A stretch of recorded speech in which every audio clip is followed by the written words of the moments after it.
আসসালামু আলাইকুম রহমতুল্লাহ। আশা করছি সকলে ভালো আছেন। আজকে এই সংখ্যা নিয়ে ক্লাসের বিভাজ্যতা নিয়ে একটা ক্লাস। সংখ্যা নিয়ে ক্লাসের সংখ্যা অধ্যায়ের তৃতীয় ক্লাস, বিভাজ্যতা বা ডিভিজিবিলিটি। বিভাজ্যতা বিভিন্নভাবে হয়ে থাকে, যেহেতু বেসিক ক্লাস এগুলো, এই বেসিক ক্লাসগুলো একটু মনোযোগ দিয়ে শুনতে হবে এবং বাস্তবে কি হচ্ছে জিনিসগুলো এগুলো একটু অ্যাপ্লাই করার চেষ্টা করতে হবে। বিভাজ্যতা নিয়ে অনেকগুলো কথা আপনারা বই থেকে এই জিনিসগুলো পড়ে নেবেন। আমি জাস্ট খুবই সংক্ষেপে এই জিনিসগুলো বলবো এবং এই জিনিসগুলো একটা একটা করে প্রয়োগ দেখাবো, যেটা আপনাদের পরবর্তীতে বুঝতে সহজ হবে। এবং এরপরে বিভিন্ন সালে যে ধরনের প্রশ্নগুলো আসছে তার ব্যাখ্যামূলক দু তিনটা জিনিস সেখানে উপস্থাপন করবো, যাতে পুরো অধ্যায়ে অর্থাৎ এই বিভাজ্যতা নিয়ে কোনো প্রশ্ন না থাকে এবং বিভাজ্যতার যে ধরনের প্রশ্নগুলো হয় পরীক্ষায় আসে বিভিন্ন চাকরির পরীক্ষাতে, সবগুলো বিষয় আপনারা ক্লিয়ার বুঝতে পারেন। এই জন্য বিভাজ্যতার বিষয়গুলো আলোচনা করব। দেখুন, বিভাজ্যতা হলো যে কোনো একটা জিনিসকে ভাগ করা যায় কিনা। মূল কথা হচ্ছে ভাগ করা যায় কিনা এবং সেটা কি দিয়ে ভাগ করা যায়, কত দিয়ে ভাগ করা যায়, এই জিনিসটাই হচ্ছে ডিভিজিবিলিটি। সাপোজ একটা সংখ্যা বললাম যে 520, এই সংখ্যাটা আমি কি কি দিয়ে ভাগ করতে পারবো বা কোনটা দিয়ে ভাগ করতে পারবো না, এইটা আলোচনা করার বিষয়টা হচ্ছে ডিভিজিবিলিটি। এবং এর ভাগ করলে কয়টা জিনিস বের হবে এখান থেকে। আরও একটা বিষয় এখানে আলোচনা করা দরকার, সেটা হলো গুণনীয়ক গুণিতক। আমি তখন একটা প্রশ্ন আসে এরকম যে এর ভাজক কতটি, সেটা আমি তখন দেখাবো। এখন শুধু এই বিভাজ্যতা নিয়েই ছোট একটা ক্লাস তৈরি করবো। ওকে, দেখি আমরা সবচেয়ে ছোট সংখ্যা বা শুরুর সংখ্যাটি হচ্ছে এক দ্বারা। যদি আমি এক দ্বারা বিভাজ্য বলি, সকল সংখ্যাকে ভাগ করা যায়। যত সংখ্যা আছে সব সংখ্যাকে এক দিয়ে ভাগ করা যায়, এই জন্য এটা লিখছিলাম না প্রথমে। 2 দিয়ে ভাগ, দেখুন শেষ অঙ্কটা হবে 0 অথবা 2। শেষ অঙ্কটা 0 অথবা 2, অথবা বলতে পারি জোড় সংখ্যা 0 অথবা 2 হবে, অথবা জোড় সংখ্যা হবে। এটা হবে কি শেষ অঙ্ক। 3 দ্বারা বিভাজ্য, অঙ্কগুলোর যোগফল হবে, আচ্ছা এটার প্রয়োগটা দেখায় 20, এটাও 2 দ্বারা বিভাজ্য, 10 হবে। 28 ধরেন, 28কে 2 দিয়ে ভাগ করলে হবে 14। অর্থাৎ শেষ অঙ্কটা, আমি এখানে একটা জিনিস ভুল লিখেছি, 2 লিখেছি। শেষ অঙ্কটা হবে 2 নয়, 0 অথবা জোড় সংখ্যা। শেষ যে অঙ্কটা থাকবে 0 অথবা জোড় সংখ্যা, যে কোনো জোড় সংখ্যা হলেই এটা হবে, শুধু 2 নয়, 3 4 হতে পারে, 6 হতে পারে, 8 হতে পারে, যে কোনো জোড় সংখ্যা হবে শেষ অঙ্কটা হবে জোড় সংখ্যা অথবা 0, তাহলে এটা ভাগ করা যাবে। এটা আমি একটা একটা করে আলোচনা করবো, একটা একটা করে বিষয় দেবো। এটা আমি খুব বেশি আলোচনা করবো না, কারণ বইয়ে এই জিনিসটা খুব ভালোভাবেই লেখা আছে, আপনারা বই থেকে একটু দেখে নেবেন। 3 দ্বারা বিভাজ্য, অঙ্কগুলোর যোগফল মানে একটা সংখ্যা, সাপোজ 780, এটা 3 দ্বারা বিভাজ্য কি না, এটা প্রমাণ করার জন্য যেটা নিয়ম, সেটা হলো অঙ্কগুলোর যোগফল 3 দ্বারা বিভাজ্য। এই সংখ্যাটি যে অঙ্কগুলো নিয়ে গঠিত তাদের যোগফল, যেমন 7 যোগ 8, 8 সাথে যোগ 0 15। তার মানে এই যে সংখ্যাটি এটা 3 দ্বারা বিভাজ্য। কিরকম দেখে নিই, 3 7 8 0, অর্থাৎ যে সংখ্যাটা এখানে দেওয়া থাকবে। আর আমরা যে জিনিসগুলো আলোচনা করতেছি এটা ছোট সংখ্যার জন্য নয়, সাপোজ হয়তো 27 বললো, এরকম সংখ্যার জন্য নয়। এটা অনেক বড় বড় সংখ্যাগুলো, যেগুলো 6 ডিজিট 5 ডিজিট আছে, সেই সংখ্যাটা আমি কি করে বুঝবো যে এভাবে বিভাজ্য হবে কি হবে না, সেটা জানার জন্য আমরা এটা উপস্থাপন করতেছি। প্রত্যেকটা জিনিসের ক্ষেত্রে সেম, প্রত্যেকটার ক্ষেত্রে জাস্ট আমি একটা করে প্রয়োগ দেখাবো। এই একটা প্রয়োগ দেখে, যেহেতু বেসিক থেকে আলোচনা, এই কারণে একটা প্রয়োগ দেখায় আপনাদের বিষয়গুলো ক্লিয়ার করার চেষ্টা করব। তার মানে যত বড়ই সংখ্যা দেখ না কেন, সেটার যোগফল যদি 3 দ্বারা বিভাজ্য হয়, তাহলে সেটা, এই যে দেখুন এটা 15। সাপোজ আমি আরো একটা উদাহরণ নিলাম যে 6 3 4 2 0 0, এই সংখ্যাটি 3 দ্বারা বিভাজ্য হবে কিনা এটা আমি বুঝবো কি করে। এটা বোঝার জন্য আমরা এই থিওরিটা অ্যাপ্লাই করবো। এটা বড় একটা সংখ্যা, 6 3 9 9, আর আমি যোগ করে নিই 6 যোগ 3 যোগ 4 যোগ 2 যোগ 0 যোগ 0, 6 3 9 9 4 13, 13 দিয়ে 15। প্রয়োজনে আপনি এটাকে আবার যোগ করতে পারেন, 1 যোগ 5 6। এই যে সর্বনিম্ন বা সবচেয়ে ছোট ডিজিট করে সেই ডিজিটটা যদি 3 দিয়ে বিভাজ্য হয়, এটা 3 দিয়ে বিভাজ্য, তার মানে এই বড় সংখ্যাটিও 3 দিয়ে বিভাজ্য। এখানে যেমন 15 ছিল, 15টা 3 দিয়ে বিভাজ্য, এই 780ও 3 দিয়ে বিভাজ্য। ভাগ করে দেখালাম, এটাও ভাগ করে দেখানো যাবে, কিন্তু আমি ভিডিওটাকে ছোট করার জন্য ধারাবাহিকভাবে অন্য জিনিসগুলো বোঝানোর চেষ্টা করছি। এরপরে যেটা বলছি সেটা হচ্ছে 4 দিয়ে বিভাজ্য। 4 দিয়ে বিভাজ্য, শেষ দুটি অঙ্ক 4 দ্বারা বিভাজ্য হবে। শেষের দুটো অঙ্ক, অনেক বড় অঙ্ক দিতে পারে, শেষের দুটো অঙ্ক যদি 4 দিয়ে বিভাজ্য হয়, যেমন ধরেন একটা উদাহরণ নিলাম, 4 3 9 2 4, এই সংখ্যাটি 4 দ্বারা বিভাজ্য হবে কিনা ভাগ করে তো বুঝতেই পারবো। পুরোটা যদি ভাগ করতে হয় তো বুঝতেই পারবো যেটা ভাগ হবে কি হবে না, বিভাজ্য কি বিভাজ্য নয়। কিন্তু আমি এইটা এমনি দেখে বুঝবো কি করে যে এই সংখ্যাটি বিভাজ্য কি বিভাজ্য নয়? তখন আমি দেখবো জাস্ট এই দুটো জিনিস, যদি 4 দিয়ে বিভাজ্যের সংখ্যাটা বলে, কথাটা বলে, তাহলে আমরা এই দুটো জিনিস শুধু দেখবো যে 24 4 দিয়ে বিভাজ্য কি না। হ্যাঁ, 24 4 দিয়ে বিভাজ্য। যেহেতু 24 4 দিয়ে বিভাজ্য, এই পুরো সংখ্যাটা 4 দিয়ে বিভাজ্য। আমরা একটু দেখবো যে ওটা হয় কি না। 4 3 9 2 4, সূত্র মানে সিস্টেমটা কাজে লাগে কিনা সেটা একটু দেখার চেষ্টা করব। 3 কে ভাগ করা যায় না, 9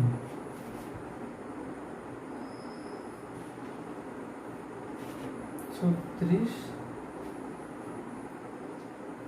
8 32 4 1 4।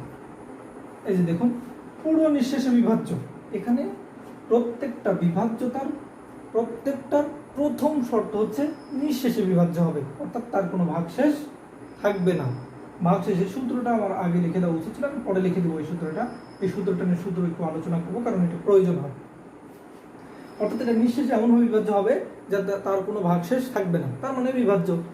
বিভাজ্যতার অর্থই হচ্ছে নিঃশেষে বিভাজ্য হতে হবে, কোনো ভাগশেষ থাকবে না।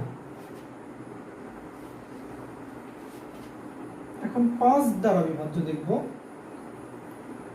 5 দ্বারা বিভাজ্য হওয়ার শর্ত হলো শেষ অঙ্কটি হয় 5 হবে অথবা 0 হবে। 5 অথবা 0, যত বড় সংখ্যায় হোক না কেন, এটাও 5 দ্বারা বিভাজ্য। অথবা এর শেষে আরেকটা 0 দিলাম, এটাও 5 দ্বারা বিভাজ্য। কেন? শেষের দেখুন এই 50 বিভাজ্য। যেভাবে হোক পুরো সংখ্যাটাই 5 দ্বারা বিভাজ্য। শেষে যদি 0 অথবা 5 থাকে, তার মানে বুঝে নিতে হবে যে এটি 5 দ্বারা বিভাজ্য।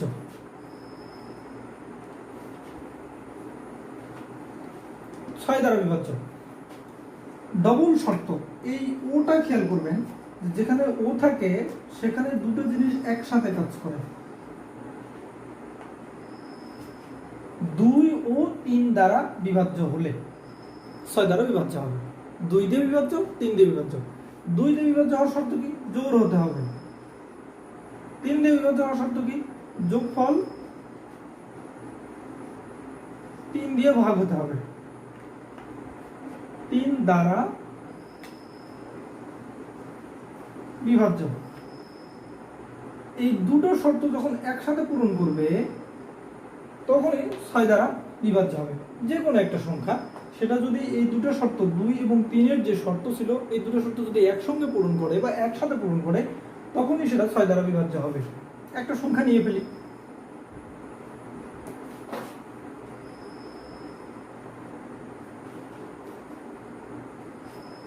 দেখুন এটা একটা জোড় সংখ্যা, কিন্তু এটা 2 দ্বারা অবশ্যই বিভাজ্য, কিন্তু 3 দিয়ে বিভাজ্য কি না সেটা আমি জানি না। সেটা দেখবো কিভাবে? 5 যোগ 6 যোগ 4 যোগ 3 যোগ 0, 5 6 11 4 15 15 3 18।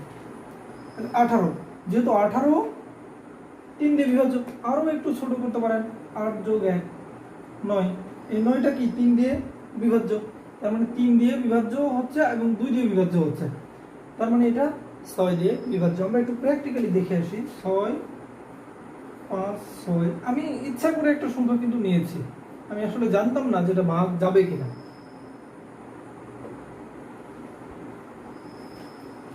6 9 54, 4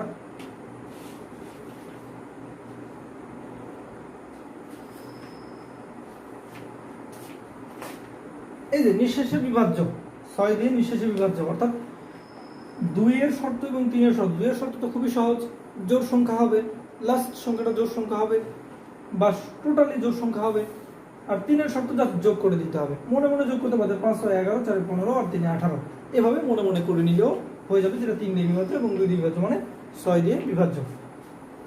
2 3 এর দুটোর শর্ত যখন পূরণ করবে তখন 6 এর শর্ত পূরণ করবে। 8 দিয়ে বিভাজ্য বলছি যে শেষ 3টা ডিজিট যদি 8 দিয়ে বিভাজ্য হয়, শেষ 3টা ডিজিট, অনেক বড় সংখ্যা বলে দিল, সাপোজ ধরেন 5 6 4 8 4 1, এরকম একটা বড় সংখ্যা বললো, যেটা বলছে যে এটা 8 দিয়ে বিভাজ্য কিনা এটা চেক করার জন্য আমি টোটাল সংখ্যাটাকে তো ভাগ করে বলতেই পারি, কিন্তু আমি একটু সহজ করার জন্য এই নিয়মগুলো বলছি যে এই শেষের 3টা ডিজিট, এই শেষ 3টা ডিজিট যদি 8 দিয়ে বিভাজ্য হয় তাহলে টোটাল সংখ্যাটাও বিভাজ্য হবে। যেমন 841 নিয়েছি, ইচ্ছা মতো নিয়েছি, এটাকে আমি 8 দিয়ে ভাগ করে দেখব।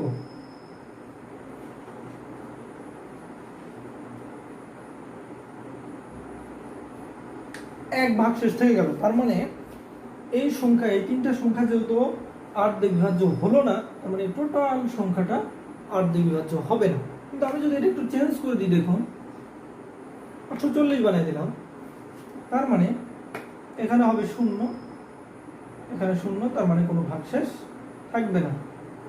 যদি তাই হয় 840, দেখুন 840 শেষের যে 3টা ডিজিট, এই 3টা ডিজিট 840 মানে বিভাজ্য হলো, তার মানে এই টোটাল যে বড় সংখ্যাটার কথা বলছি এই সংখ্যাটাও 8 দিয়ে বিভাজ্য। একটু প্র্যাকটিক্যালি দেখি, 8 5 6 4 8 4 0, 7 8 56 4 8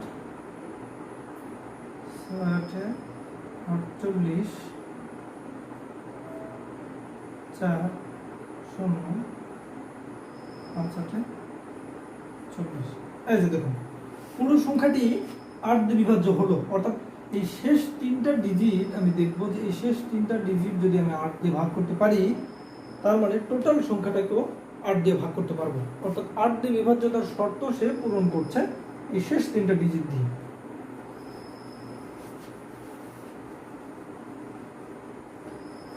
এখন আসবো 9 দিয়ে বিভাজ্য।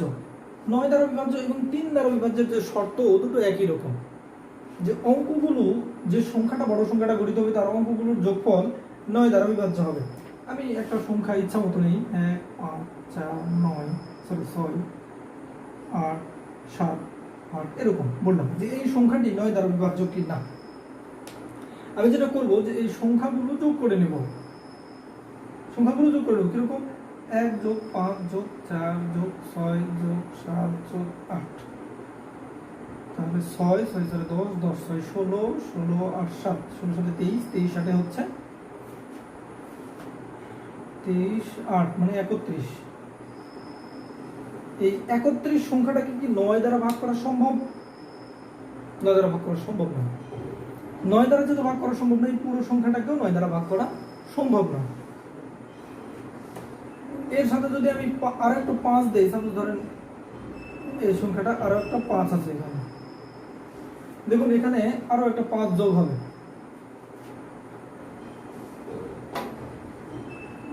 তাহলে হবে 36। এই 36 সংখ্যাটাকে কি 9 দ্বারা ভাগ করা সম্ভব না? অবশ্যই সম্ভব, 4 9 36।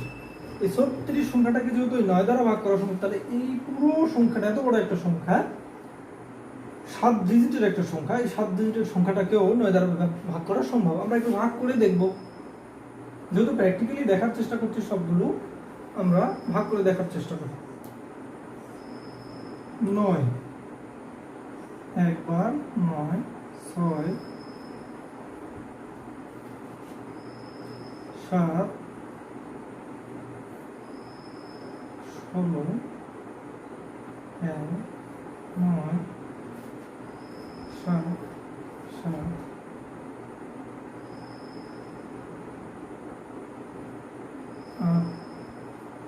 8, 9, 72, তাহলে থাকবে হচ্ছে 5, 58, এই 8টা নেমে আসবে। 58 এখানে লিখে নেই, যেহেতু এখানে নিচে নেমে গেছে। 58 6 × 54 হয় 45, 5 × 9 48, এই যে 0, কোনো ভাগশেষ থাকলো না। তার মানে এই পুরো সংখ্যাটাকে 9 দ্বারা ভাগ করা সম্ভব হলো। অর্থাৎ আমরা এই শর্তগুলো কাজে লাগাবো তখনই যখন অনেক বড় বড় সংখ্যা দেবে, অর্থাৎ তার ডিজিট থাকবে 6টা, 7টা, 8টা বা 10টা, যত বড় সংখ্যাই দিক না কেন তার ডিজিট যেটাই হোক। এখানে আসছিল কত? 36, যোগফল আসছিল 36। আপনি এই 36কে আরো একটু ছোট করে নিতে পারতেন, 3 + 6 মানে 9। এই দেখুন 9 দ্বারা বিভাজ্য। অর্থাৎ 9 দ্বারা যখনই বিভাজ্য হবে বা 9 এর গুণিতক হবে, তখনই আমরা ওই সংখ্যাটাকে 9 দ্বারা ভাগ করতে পারবো, বড় একটা সংখ্যা। এরপর আসি 10 দ্বারা। 10 দ্বারা ভাগ করার শর্ত খুবই সহজ, সেটা হলো যে সেই সংখ্যাটা শূন্য থাকতে হবে। সেই সংখ্যাটা যদি শূন্য থাকে তাহলে সেটাকে 10 দ্বারা ভাগ করা সম্ভব। আর আরো একটা যেটা দেখবো শেষে, সেটা হচ্ছে 11 দ্বারা বিভাজ্য। 11 দ্বারা 11 দ্বারা বিভাজ্য হওয়ার শর্ত হলো জোড় স্থানীয় এবং বেজোড় স্থানীয় অঙ্কের বিয়োগফল শূন্য হবে। জোড় স্থানীয় অঙ্কের সাথে বিজোড় স্থানীয় অঙ্কের যে একটা সম্পর্ক, সেই সম্পর্কটা যোগফলটা শূন্য হবে। যেমন খুব ছোট একটা নিয়ে বিষয়টা ক্লিয়ার করার চেষ্টা করি। 77, দেখুন এটা হচ্ছে 1 নম্বর অবস্থান, এটা হচ্ছে 2 নম্বর অবস্থান। তাহলে এটা 1 মানে হচ্ছে বিজোড়, আর এটা কি? জোড়। এই বিজোড় স্থানীয় অঙ্ক এবং জোড় স্থানীয় অঙ্কর যে মান, সেই মানের বিয়োগফলটা হবে কি? শূন্য। 7 - 7 মানে হচ্ছে 0। আচ্ছা, আরেকটা দেখুন 121, এটা এই দুটা বিজোড় অবস্থানে আছে আর এটা জোড় অবস্থানে আছে। তার মানে এই দুটো আগে যোগ করে নিতে হবে, এইটা আর এইটা। এই দুটো কি? বিজোড়, মানে 1 আর হচ্ছে 3, আর এটা 2 নম্বর অবস্থানে।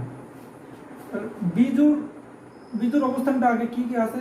1 + 1 মানে হচ্ছে 2, আর জোড় অবস্থানে কি আছে? 2। তাহলে এই 2 থেকে 2 বিয়োগ করলে কত হবে? 0 হবে।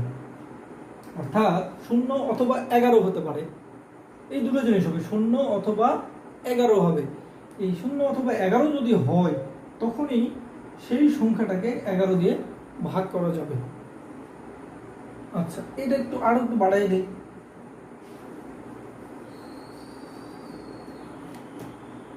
1 2 1, এটা তো ছিলই, এর সাথে দিলাম 2 2। দেখুন এই সংখ্যাটাকে 11 দিয়ে ভাগ করা যাবে কিনা। তো এটা সহজ করার জন্য এই অবস্থান, এই অবস্থান, এই অবস্থান, আর এই অবস্থান, এই অবস্থান, এই দুটো কম্পেয়ার করতে হবে। এটা হচ্ছে জোড় অবস্থান আর এটা হচ্ছে বিজোড় অবস্থান। দেখুন বিজোড় অবস্থানে কত আছে? 2 1 1, তার মানে 2 আর 1 3 আর 1 4 4, 2 2 জোড় অবস্থানে কত? 4 - 4। তার মানে এই যে সংখ্যাটি, এই সংখ্যাটিকে 11 দিয়ে ভাগ করা যাবে। আমি এই সংখ্যাটা ইচ্ছা মতো নিয়েছি, আমি এখন একটু ভাগ করে দেখাবো। 11 ভাগ হচ্ছে 2, একবার যাবে,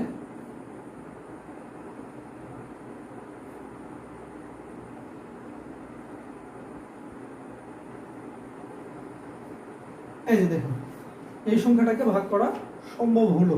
কিন্তু এই জায়গায় যদি আরো একটা 1 থাকতো, যদি 1 থাকতো, দেখুন এই 1 1 আর 1 মিলে হতো কত? 3। 2 2 কত হতো? 4। এই 3 থেকে 4 বিয়োগ করলে, 4 থেকে 3 বিয়োগ করলে 1 থাকছে বা 1 থাকছে, যে কোনো একটা থাকছে।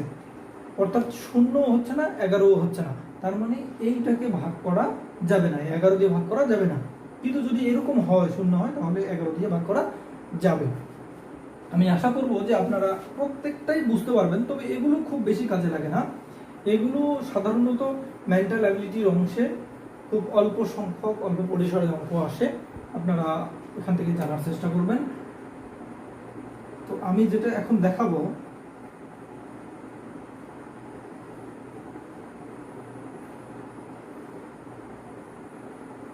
এই বিভাজ্যতার সাথে সম্পর্কিত। এভাবে আমরা উপস্থাপন করি একটা অঙ্কের, যাকে যেটা দিয়ে ভাগ করতে বলে যা পাওয়া যায় আর যা থাকে। আমার কথাগুলো খেয়াল করবেন, যাকে যেটা দিয়ে ভাগ করতে বলে যা পাওয়া যায় আর যা থাকে, এগুলোকে আলাদা আলাদা নাম দিয়ে এই সম্পর্কটা তৈরি করা হয়। যাকে যেটা দিয়ে ভাগ করতে বলা হয়, যা পাওয়া যায় এবং যেটা থাকে, এই কথাগুলো ভালো করে একটু শুনবেন, প্রয়োজনে ভিডিওটা থেমে আবার শুনবেন। যাকে, এটা হলো যাকে, যাকে ভাগ করতে বলা হয়, যেটা দিয়ে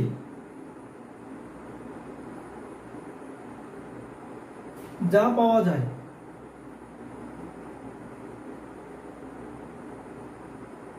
যা পাওয়া যায় আর অবশিষ্ট যা থাকে,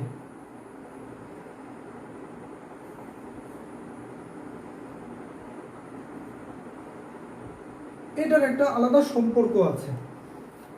এটাকে ভাজক বলছে, এটা ভাজ্য বলছে, এটা ভাগফল আর এটা ভাগশেষ। এর সম্পর্কটা আমি লিখবো, জাস্ট এই জিনিসটা কথায় বোঝানোর জন্য বলছি। যাকে যা দিয়ে ভাগ করতে বলা হয়, যা পাওয়া যায় এবং যা ভাগশেষ থাকে, এটাই এই বিভাজ্যতার সম্পর্কের একটা সূত্র। সেটা কি, সরি মিশিয়ে ফেলে দিয়েছি, তাহলে সূত্রটা আমি লিখে ফেলবো। আরেকবার লিখি, ভাজক ভাজ্য ভাগফল ভাগশেষ। দেখুন এইটা দিয়ে একে ভাগ করি, করার পরে এর ফলাফলটা এখানে পাওয়া যায়। এই ফলাফলের সাথে মিলাতে গিয়ে যখন কিছু অতিরিক্ত থাকে তখনই এখানে এসে কিছু থেকে যায়। এইভাবে কিন্তু চক্রটা চলে। এই চক্রের মধ্যে আমরা যদি যে কোনো একটা ফলাফল মিসিং করি তাহলে সেটাকে বের করব কি করে, সেজন্য একটা সূত্র উপস্থাপন করা হয়। সেটা হলো যে এই সংখ্যাটা এখানে সবচেয়ে বড়, যাকে ভাগ করতেছি সে বড়, তার মানে আমি ওইটাকে আগে লিখব। যে এই কোত্থেকে আসলো, এটা আর এটা গুণ করার পরে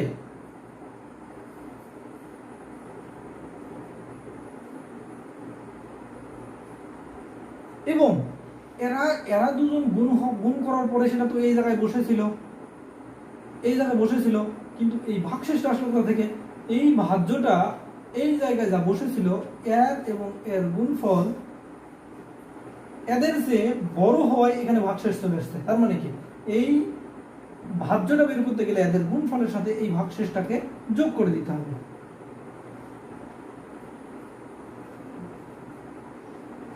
ভাগশেষ, এইটাই সূত্র। এই সূত্রটা আসছে এভাবে যে এই সংখ্যাটা কি, এর এবং এর গুণফল থেকে কিছুটা যদি বেশি থাকে তাহলে এখানে থাকবে, আর যদি ভাগশেষ না থাকে, যদি নিঃশেষে বিভাজ্য হয়, তাহলে এই অংশটা থাকবে না, শুধু থাকবে কি ভাজ্য সমান ভাজক গুণ ভাগফল। সাপোজ ধরুন 2 দিয়ে 4কে ভাগ করতে বললাম, 0, এখানে কি হবে, এইটা আর এইটা, এই দুটো গুণ করে এখানে বসেছে, এদের গুণ করা ফল গুণ বসেছে। এই গুণ বসার ফলে ভাগশেষ নেই, সেই কারণে এই যে ভাজ্য, এই ভাগশেষ বাদেই এই অংশটা হবে। কিন্তু যদি 2 দিয়ে 5কে ভাগ করতে বলি, দেখো এক ভাগশেষ থেকে গেছে, তার মানে এই এটা আর এটা গুণ করার ফলে যা পেয়েছি তার সাথে যদি আমি 1 যোগ করে দিই তাহলেই হবে 5। তার মানে সূত্রটা দাঁড়াবে ভাজক আর ভাগফলের গুণফল এর সাথে ভাগশেষ যদি যোগ করে দিই তাহলে আমি এই ভাজ্যটা পেয়ে যাব। এই একটা সূত্র ভালো করে মনে রাখবেন। এখান থেকে আপনার যেটা দরকার, অর্থাৎ যেটা বের করতে বলবে সেটাই আপনি এপাশে ওপাশে ঘুরাই নিতে পারবেন। সাপোজ ধরেন আপনাকে ভাজক বের করতে বলবে, আপনি কিভাবে বের করবেন, পূর্ণগুলো হয়তো দেওয়া আছে, ভাগফল দেওয়া আছে, ভাগশেষ দেওয়া আছে, ভাজ্য দেওয়া আছে, তো আপনি এটা একটু রিটার্ন করে নিয়ে আসবেন। এই পুরো অংশটাকে এপাশে নিয়ে আসি, ভাজক গুণ ভাগফল।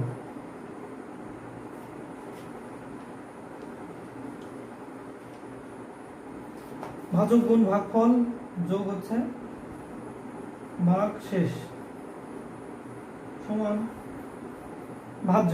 এটা আমি জাস্ট এ পাশে লিখছি। এখানে যদি আমাকে এই ভাজকটা বের করতে বলে, দেখুন আমি প্রথমে ভাগশেষটা দেখাই যে ভাগশেষ সমান এটা ভাজ্য যা থাকবে বিয়োগ এই দুটোর গুণফল, এই অংশটা ওর পাশে পার করে দেবো, এর পাশে যোগ আকার আছে, ওর পাশে বিয়োগ হয়ে যাবে। ভাজক গুণ ভাগফল, এই অংশটা ওর পাশে যায় কি হয়ে গেল, ভাগ হয়ে গেল। আচ্ছা, যদি এই লাইন থেকে যদি বের করতে বলে ভাজক, ভাজক গুণ ভাগফল সমান হচ্ছে ভাজ্য বিয়োগ ভাগশেষ। আমি কিন্তু মুখস্থ করাচ্ছি না, আমি জাস্ট এই ফর্মুলা থেকে এই লাইনগুলো থেকে আলাদা আলাদা কোন ধরনের লাইন হতে পারে সেটা করাচ্ছি। এই অংশটা এই পাশে রেখে দিলাম, আর এটা বিয়োগ যোগ আছে ওর পাশে বিয়োগ করে দিলাম। এরপরে কি হবে, আমি বের করবো কি ভাজক বা ভাগফল, যে কোনো একটা। এখান থেকে আমি হয় ভাজক বের করবো অথবা ভাগফল বের করবো। ভাজকের ক্ষেত্রে কি হবে, এই যে অংশটা সেম ভাজ্য বিয়োগ ভাগশেষ, এটার পাশে গুণ আছে ওর পাশে কি হবে, ভাগ হবে। কি ভাগ হবে, ভাজক বের করছে তার মানে ভাগফল চলে যাবে, ভাগফল। আবার যদি আমি ভাগফল বের করি তাহলে ওই ভাজ্য বিয়োগ ভাগশেষ সেম থাকবে। এই এখানে যেহেতু আমি ভাগফলটা নিব তার মানে ভাজকটা ওই পাশে যাবে। তাহলে এখানে ব্যবহার করার মতো তিনটা জিনিস দাঁড়ালো, একটা হলো ভাগশেষ, একটা হলো ভাজক, একটা হলো ভাগফল, আর যেটা ভাজ্য লিখেছি। অর্থাৎ এই চারটা জিনিস, চারটা টার্ম যেহেতু এখানে আছে, একটা ভাজ্য, ভাজক, ভাগফল, ভাগশেষ, যেহেতু চারটা টার্ম এখানে আছে, তার মানে এখান থেকে এই চারটা টার্মের অঙ্কগুলোই বা চারটা টার্মের জিনিসগুলোই বের করা সম্ভব। তো আশা করি এই সূত্রগুলো আপনারা অ্যাপ্লাই করা শিখবেন। আপনারা ভিডিওটা বারবার করে দেখলে, আমি একই কথা বারবার বলছি যে ভিডিওটা যদি বারবার করে দেখেন, একই ভিডিও একটু পিছন থেকে নিয়ে আবার সামনের দিকে দেখেন, তাহলে এই জিনিসগুলো আরও একটু ক্লিয়ার হবে। এবং আপনি যখন এগুলো সমাধান করবেন, নিশ্চিত করে খাতাটা বের করে অবশ্যই লিখে লিখে সমাধান করবেন। আশা করব যে বুঝতে পারবেন। সকলে ভালো থাকবেন। আসসালামু আলাইকুম ওয়া রাহমাতুল্লাহ।